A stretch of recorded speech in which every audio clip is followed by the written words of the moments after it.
Hello, today we are going to do Unit 4, Module A, Lesson 12, Part 2.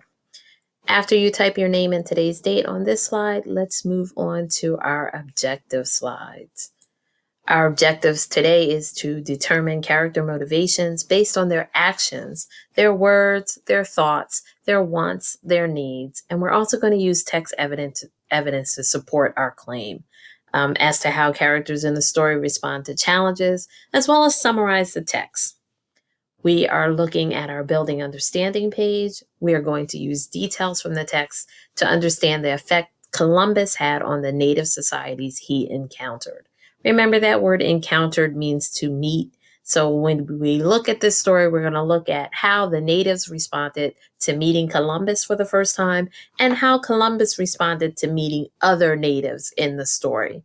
We will respond using our race strategy. Remember, our race strategy is simple enough. Restate the question, answer it in a complete sentence, cite evidence from the text, and explain your answer. When citing evidence from the text, please use your evidence stems, such as on page it said, and tell us exactly what the author said. Another one could be according to the text, which is simple enough to use when you are responding. Let's take a look at our first question. Look at pages 86 through 87. Why do the crew members conclude that they have not found the western route to Asia after all?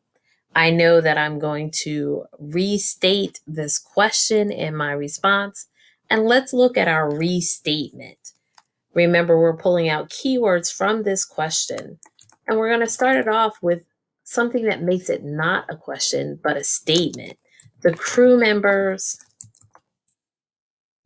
concluded, and if we're not sure what concluded means, it just means thought or think. What did they think? Thought that they did not find the western route to Asia because. Sorry about that. And I can leave it there, but because I know that I have to use my STEM statements, I definitely want to add this in here because, comma, according to the text on page, and I know that it's going to be either page 86 or 87 in which I'm going to find this answer. So I am going to wait until I look in my book again, look for my answer, and actually put that page number and my response down in a complete sentence. I'm going to give you a quick hint. I know that it's going to be found on page 86. On page 86, it stated. And now I'm going to finish answering that question. And now that is your job to finish wrapping up that question, answering it in a complete sentence, making sure that you add your end marks as well. I'm going to move down to our next slide. We're going to talk about motivation. What is motivation? We're looking at why a character does or say something.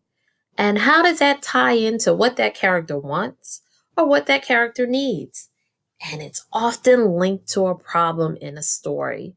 So, looking back in our story, we know that we're talking about the character Columbus.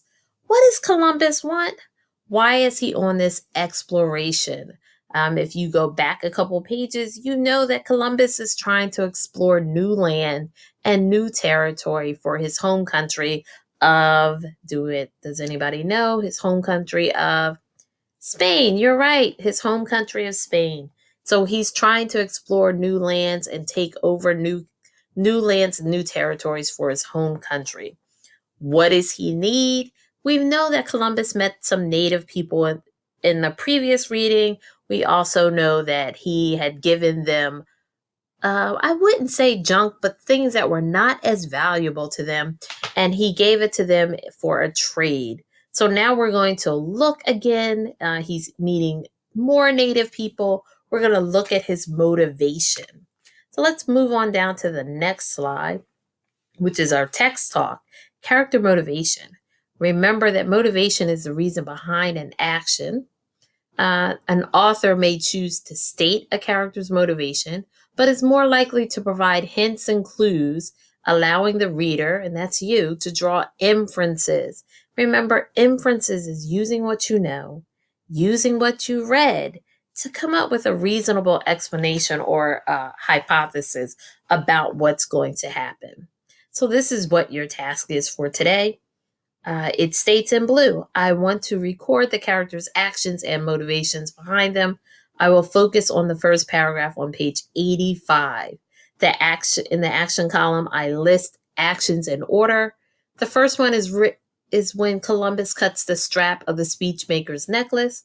I think Columbus did this as a warning to the native people. I'll add that to my motivation column. So those are the directions for your very next slide. And let's slide right over there to that one. It says analyze character motivation. Focus on the first paragraph on page 85. So let's open up our books to page 85. And just that very first paragraph is what we're looking at. It says in the action column, list the actions in order. In that first paragraph, those actions are in sequential order. You want to look at everything that Columbus did and write it down. I'm going to tell you that there's two more, because there's three in all that we need to fill in. So you have number 1, number 2, and number 3. Number 1 is done for you. Columbus cuts the leather strap off the speechmaker's necklace. That is the action that Columbus took. The next thing that we did is the motivation behind it. Why did he do that? He did it to warn the native people not to fight back. Looking at paragraph 1 on page 85, looking at the sequential order, I want you to find the next action that Columbus took. What did he do? And why did he do it? That is the motivation behind that. Once you're done filling in this chart with those 2 actions and 2 additional motivations, make sure you submit your work for today. Thank you and have a great day.